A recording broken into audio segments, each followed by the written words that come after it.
All right, let's give this a shot. So I got a GoPro little situation going on here. We'll see how it works. You never know. All right, cool. So going back to the conversation, I know when, like, especially if you're recovering from an eating disorder and you're just getting back into, I guess, what it means to eat, it could be a little scary. You know, you've spent so long, or what's felt like a really long time, always monitoring what you're eating or not eating, or, you know, whatever type of eating disorder you were suffering from. You spent so long in that mindset that it becomes the norm, and kind of going against that norm is scary. And having to monitor what you're doing, what you're eating, and the actual act of eating, it's terrifying, and it takes a lot of getting used to, and it takes so much willpower that it's exhausting, really. And you're going to have these points where you'll feel down on yourself, where you'll feel that you're not doing enough, or you're doing too much, or you're never going to be good enough, or you're never going to get back to what society deems a healthy weight. So I guess the first step would be just ignore what society thinks is healthy. What is healthy to America, especially to American media? It's not healthy, it's not attainable, it's not realistic. So focus on your healthy. I know when I was finally getting out of this mindset of anxiety, like crippling anxiety when it came to eating, all I cared about was eating. All I focused on within the first couple of years, really, was just eating. I didn't care what I was eating. I didn't care if it was healthy or not. I didn't care what the calorie count was. I just knew that I needed to eat. So that was my first step, was just to eat, really. It takes time. So my advice on that is, honestly, and I hated this advice. I hated this advice when I first started to get it, but just eat. Like, it doesn't matter what you're eating. It doesn't matter if you're slamming Big Macs or having ice cream for breakfast. Just eat. That is the first step. And in doing so, you create a new relationship with food. So focus on eating things that you enjoy and things that make you happy. Just eat what you want, so long as you're eating. If you enjoy cooking, that's also a really big thing that helped me, is cooking my food, preparing my food. Sorry, there's a child screaming. Okay.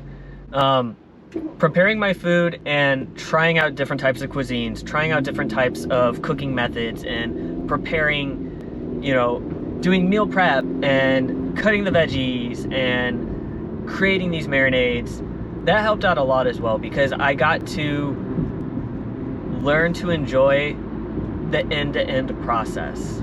Honestly, grocery shopping is one of my all-time favorite hobbies right now.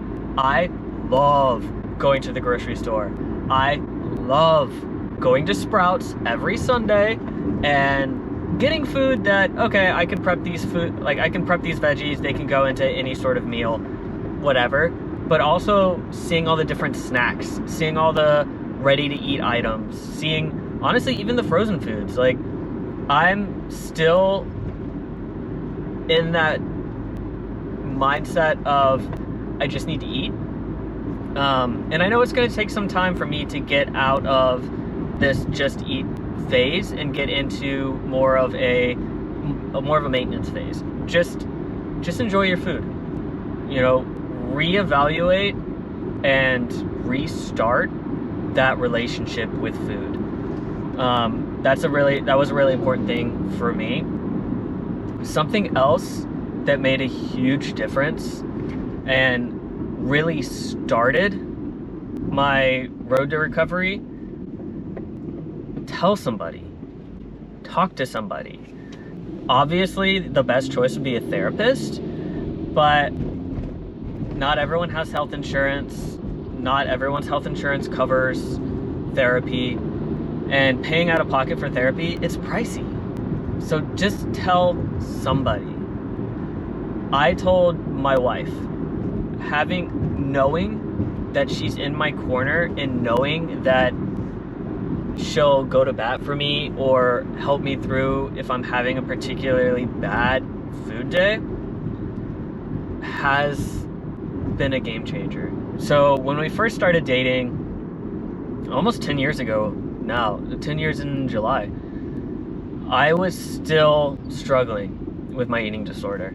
And one of the biggest things for me was I couldn't eat in front of people. I always thought that they were watching me eat, or they were judging what I was eating, or they were gonna make a comment that I wasn't eating healthy enough, or I wasn't eating just enough in general. And it took about 5 years or so after we started dating for me to get through that. And it's still something that I struggle with every so often. Every so often I'll still get that anxiety of eating in front of people. It's gotten a lot better, but still, you know, when I was going through the rough of it, it was hard. She helped so much. She never questioned anything. She never judged me for not feeling comfortable eating in a specific situation. She never told me, oh, just one more bite, just one more bite. And she always, if I didn't feel comfortable talking to somebody about why I wasn't eating at this work function or why I wasn't going out to dinner with you, I was comfortable with her sharing it with other people. So maybe she'd go out to dinner with her parents or with our friends, and she'd let them know, like, hey, you know, Caleb's having a rough go when it comes to eating in public, and he wanted to be here, but unfortunately right now, like, he can't. And that helped out a lot. And even when I did start to feel better and, you know, work on my recovery, and I was going out and eating with people, she would kind of give that heads up of, hey, don't say anything about Caleb's eating, or don't say anything about how skinny he is or how he's not eating enough. Just don't say anything. Just enjoy the situation, enjoy being with each other, focus on you, and, you know, Caleb's okay. That was nice. You know, having somebody who, even if she didn't fully understand, I mean, there's really no logic behind an eating disorder or anxiety. So even if she didn't fully understand what was going through my head, she never made me feel bad for anything. Which, if you've gone through an eating disorder, or you're going through an eating disorder, or even just anxiety, you know how important it is to have at least one person in your corner. Just tell somebody.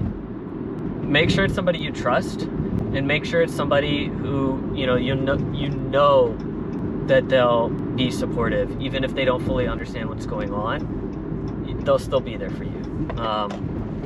So that is super important.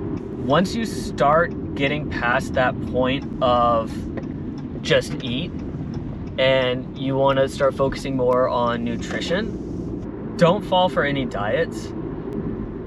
Keto diet's not going to help. Vegan diet's not going to help. Whole30 is not going to help. Mediterranean will help on like a physical health standpoint because it is a very healthy way of eating. But when you're first going through, you know, if you graduated into wanting to care more about your nutrition, don't focus on a diet, because that's just going to make you feel worse. That's going to be really restrictive. It may trigger some of your previous eating disorder tics. So my recommendation would be, if you want to start focusing on like calories and getting healthy, and if you want to bulk up or lose weight in a healthy way, start tracking your macros. Because tracking your macros is a little bit less restrictive than a specific diet or a specific way of eating. And it gives you more flexibility in terms of eating the foods that you enjoy and not feeling pigeonholed into, oh, well, this food has an animal product and I'm vegan, I can't eat it. Or this food has too many carbs and I'm keto and I can't eat it. Focusing on your macros will allow you to have a little bit more flexibility in what you eat, and it won't trigger any of those sort of restrictive points of an eating disorder. So once you figure out your macros, and you can find recommended macros on the internet. I like going to If It Fits Your Macros, so IIFYM.com, I think. I can't focus on acronyms, but it's called If It Fits Your Macros. You input in some information and they'll provide you with a suggested, keep in mind this is suggested, daily calories and daily macros. So your carbs, proteins, and fats based on your goals. But once you do that, you're going to want to download a calorie and macro tracker to your phone. I like using MyFitnessPal. It's free, which is great. You just download it to your phone and it has a bunch of different items that are already in there. So if you're like, okay, well, I had a Frappuccino from Starbucks, you just type in the Frappuccino from Starbucks into MyFitnessPal. Chances are they'll have it. If they don't have it, you can add it manually. It's a pain, but it is what it is. But for those who are recovering from an eating disorder, my biggest tip when it comes to counting calories, tracking macros, until you feel comfortable with eating and you feel comfortable that triggers won't be too triggering for you, until you hit that point, do not track your macros or your calories until the end of the day, like right when you're getting ready for bed. That is when you'll track your macros. That is when you'll put everything into MyFitnessPal, and do not do it before then. There is a reason behind this. I found when I was first getting started and I thought I was ready to start tracking macros, tracking my calories, inputting everything, I became obsessed with counting my calories and tracking my macros. And it pushed me back. It made me regress. So that's why I say don't do it until the end of the day.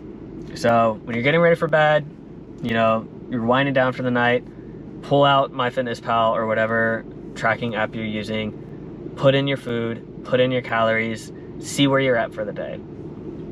If you're under and you're like, oh man, like I didn't hit my goals for today, think about what you ate today and think about how you can increase your protein or increase your calories or whatever tomorrow.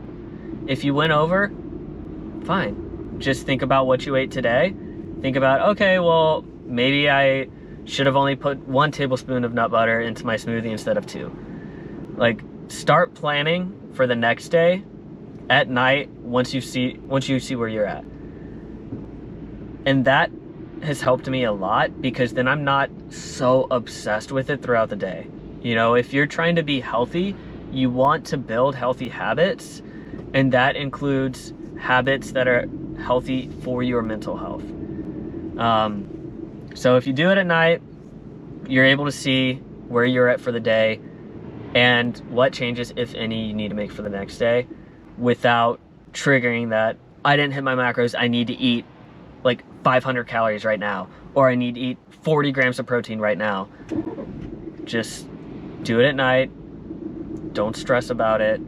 If you need to make changes, you can do it the next day. So that has helped out a lot when it comes to tracking my macros and tracking my calories. I just do it at night, you know, and I take my learnings from the previous day into the next day. I hope this helps. You know, more than anything, if you have the means, find therapy, you know, find somebody to talk to. It's going to be scary at first. It's going to be intimidating. It's going to trigger everything when you first get started. You're better than that. You can do it. You can recover and you can get healthy. So yeah, thanks. Good luck.